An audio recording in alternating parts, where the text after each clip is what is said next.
Hello everyone, Stu Hartenstein again from the Central Region Umpire Advisory Committee. We're excited to come back to you guys here and release this, our second video that takes a look at following up to our 2021 focal points. If you remember back in March, the Central Region Umpire Advisory Committee shared 5 different focal points or 5 things we should think about as we work back on the diamonds here this summer. And as we went ahead and go through things, particularly last month, we released our first follow-up video here to these focal points. That video focused on taking advantage of the easy plays. We'll revisit that concept of taking advantage of the easy plays today as we go through our second follow-up video, and our focal point here today is to take a look then at proper use of eyes. In this video, which is our second follow-up to our 2021 focal points, we will, as I mentioned, focus on the concept of proper use of eyes as yet another habit, another building block here, another fundamental building block in getting better on the diamonds this season. We'll first define what exactly is meant by proper use of eyes, identify some of the key situations where we need to use it,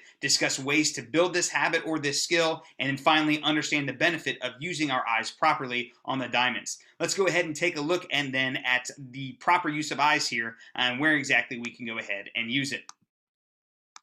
As I mentioned, this is our second follow-up video. The first one took a look at taking advantage of the easy plays, and taking advantage of the easy plays is yet again something that we will definitely come back to and circle back to as we talk about building the habit of proper use of eyes. Now, the first thing that we want to do here for our purposes is go ahead and define what exactly we mean when we say use our eyes properly. So what exactly is proper use of eyes? Well, all proper use of eyes is an intentional process of using our eyes to gather and process all information necessary in order to go ahead and make a ruling.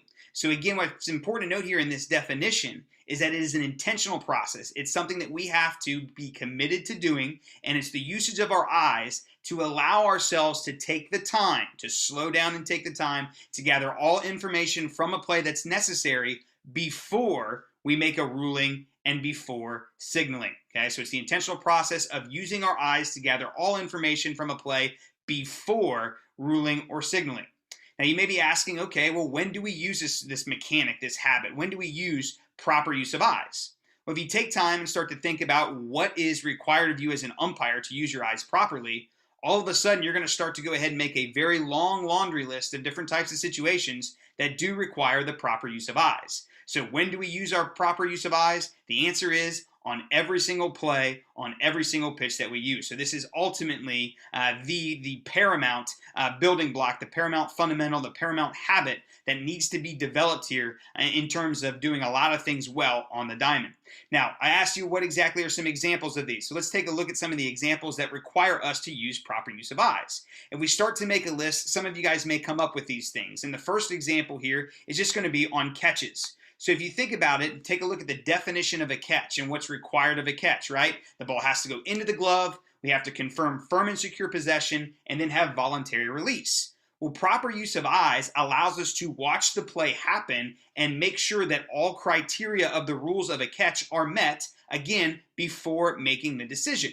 And what you'll notice here is that when we go ahead and execute our proper use of eyes, it allows us to process all of those fundamentals or all those criteria in the rule. That number one, the ball was caught. That secondly, we have firm and secure possession. And then ultimately we have voluntary release. That checklist is all then processed with our eyes. So as we see with the umpire in this clip here, as he goes out and tracks and chases this fly ball to the outfield, his usage of eyes allows him to go ahead and confirm that process. And many of you guys would probably say that his timing on this one is excellent, and you would be absolutely right. So again, proper use of eyes allows us to process the information of a play, all factors in this case of a catch, ball in the glove, firm and secure possession, and voluntary release before making our signal. So ultimately doing those things is what allows us then to have proper timing and then to display proper judgment. We not only use proper use of eyes on catches, but we can also use it on tag plays and force plays, where again we have to confirm firm and secure possession of the fielder, then voluntary release before signaling.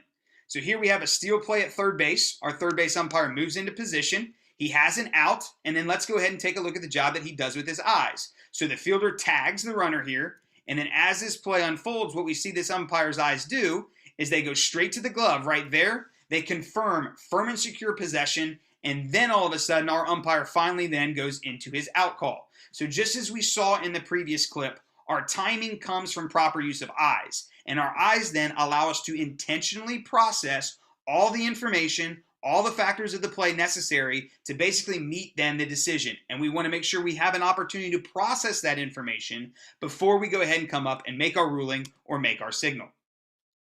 Not only then do we have proper use of eyes on tag plays, on force plays, and on catches, but we also obviously have it as the plate umpire. Here we have a great example of how exactly we use our eyes to track the ball from the pitcher's hand all the way to the catcher's mitt.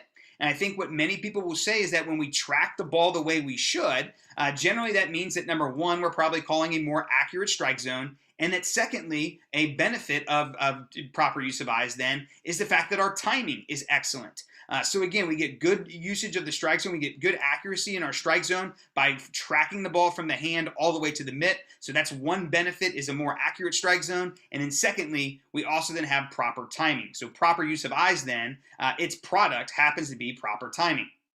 Now, what happens when we don't use our eyes properly? Well, we basically, as you see here, lose our timing. So here we have an easy force play at second base, and we just kind of get sped up here. You see the second baseman never really has control of the ball. But as we see, and what was done in the previous clips, was our umpires took the time to process the play with their usage of eyes. Here we have an out safe because our umpire didn't necessarily use his eyes properly.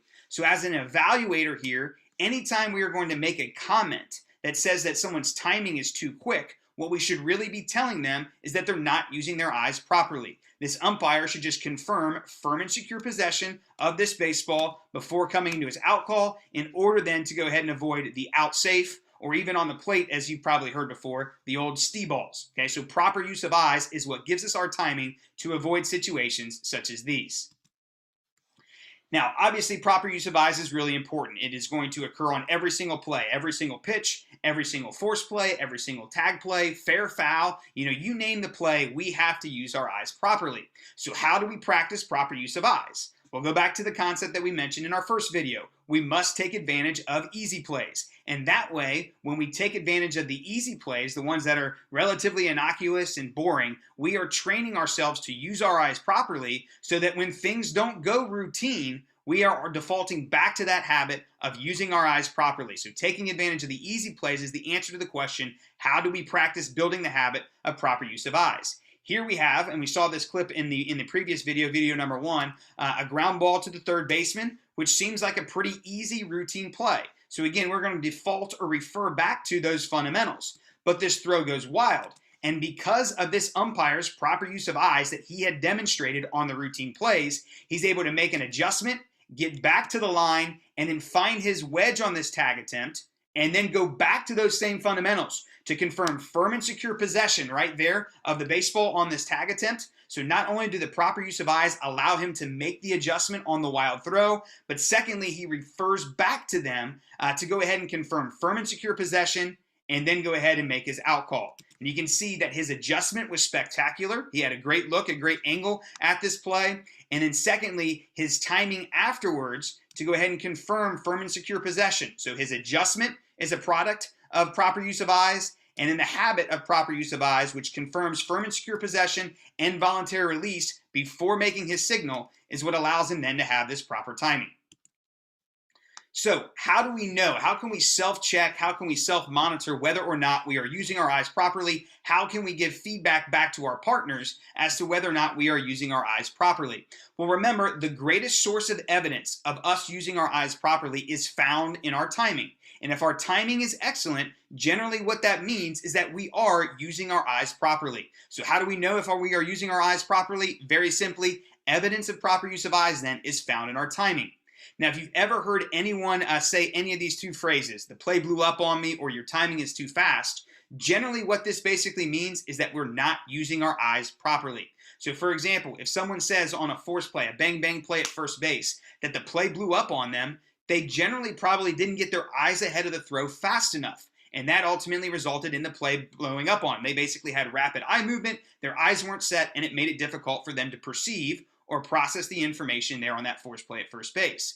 Same is true with tag attempts. If a tag or a play blows up on somebody, it's not necessarily how relatively close they were to the play, but rather they didn't just move their eyes ahead of the play as they should have. So anytime someone says the play blew up on you or the play blew up on me, generally what that means is I didn't use my eyes properly, meaning that you didn't get your eyes ahead of the play as you should have on a force or a tag play.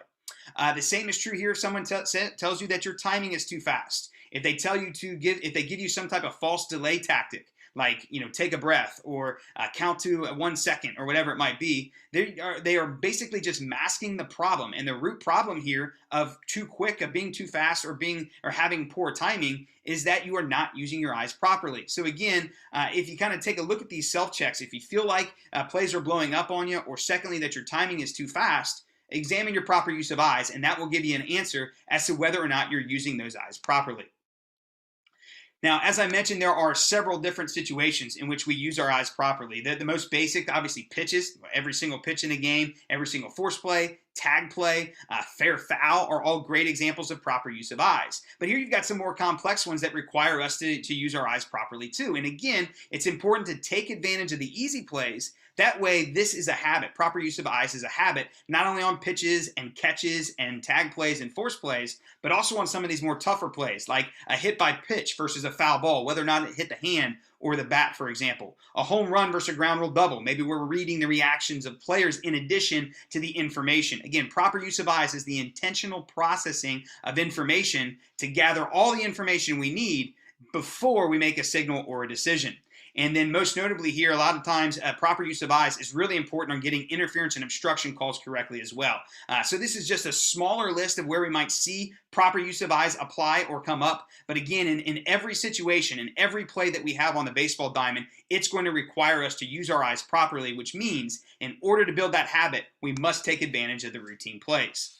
Now let's take a look here at how exactly proper use of eyes can help us on some of these more routine plays, and then transition then us into some of these more elaborate or intense plays where we rely on that fundamental of usage of eyes. Here we have a ground ball to the shortstop, and I want to focus on our second base umpire. So ground ball to the shortstop with R2 and R3, you see that they're both breaking on the pitch. And here it looks like, the shortstop and our R2 and our shortstop are going to come in and potentially have some type of interaction here. Now, the ball does not hit R2. It does not hit R2. It's fielded cleanly and without any problem here by the shortstop. But if you take a look here at our umpire, second base umpire, he gives a "that's nothing" signal, which indicates to us he is using his eyes properly. Okay, that he saw this interaction take place, and he basically said, "No, that's nothing. I do not have interference. I do not have obstruction on this play."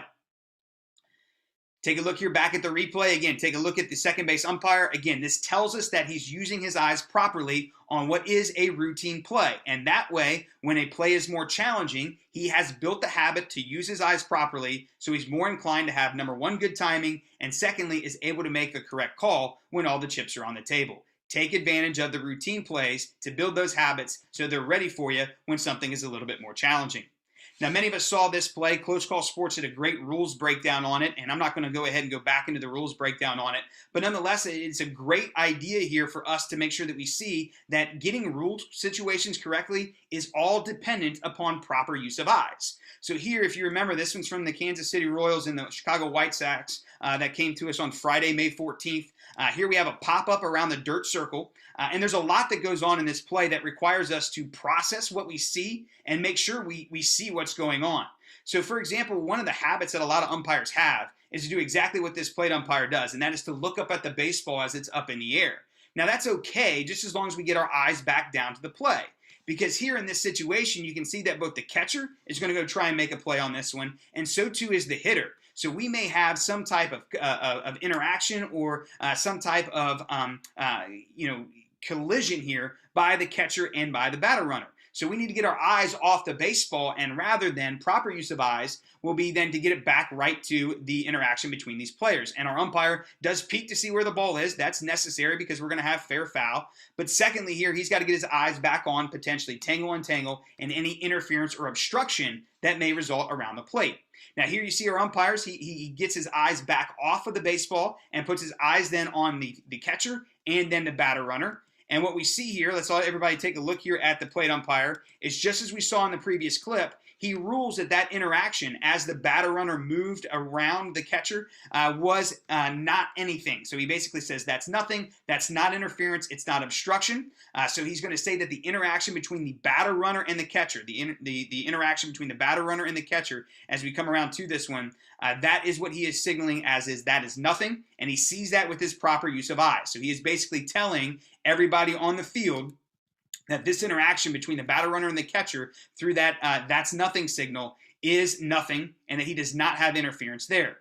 Now again, he sees this collision between the first baseman and the batter runner. Now this is the second fielder, so the umpire by rule has protected the fielder of the catcher, which means then that he has obstruction on the first baseman here. So the collision then is obstruction, and we're going to know that not only through his proper use of eyes, because he sees it, because then he signals it with this point. Okay, so if you see him down on the left side of the screen, he is pointing that's obstruction at this play. And in the ball left in foul territory, that's another proper use of eyes deal where we have fair foul in this situation. And because it was a foul ball and a catch by the catcher, he's also then going to go ahead and signal that the call is out. Okay, so a great job here by our plate umpire to use his eyes properly. Initially, yes, he looks up at the baseball, but then he gets his eyes on this potential interaction between the batter runner and the catcher. Says that that is nothing here. Okay, so there's his that's nothing for interference. And then we'll see him point for that's obstruction. And then lastly, remember, he cleans it up with a confirmed firm and secure possession by the catcher for a foul catch to go ahead and retire the batter runner. Now again, this is all a product of proper use of eyes. It's all part then of building the habit of proper use of eyes, because this umpire and the umpires that were in these clips took advantage of routine plays to go ahead and build those habits. We want to use it every play, okay? Pitches, tag plays, force outs, catches, whatever the case may be. We want to be diligent and purposeful with our use of eyes so that we build that habit, and that way when we get something more complex, like we saw in the Kansas City game and the Chicago White Sox game there, that we then have that habit to rely upon. It's evident not only in our timing, but also evident in our ability to go ahead and get calls right. Thank you guys for your attention here in our second video here in our series on the follow-ups to the focal points of 2021, reminding you to, number one, use your eyes properly. Secondly, to go ahead and take advantage of the easy plays and continue to use 2021 as the year to build back a lot of those fundamentals and habits necessary for us to be successful. Thanks for your time and attention. Be on the lookout for the next video.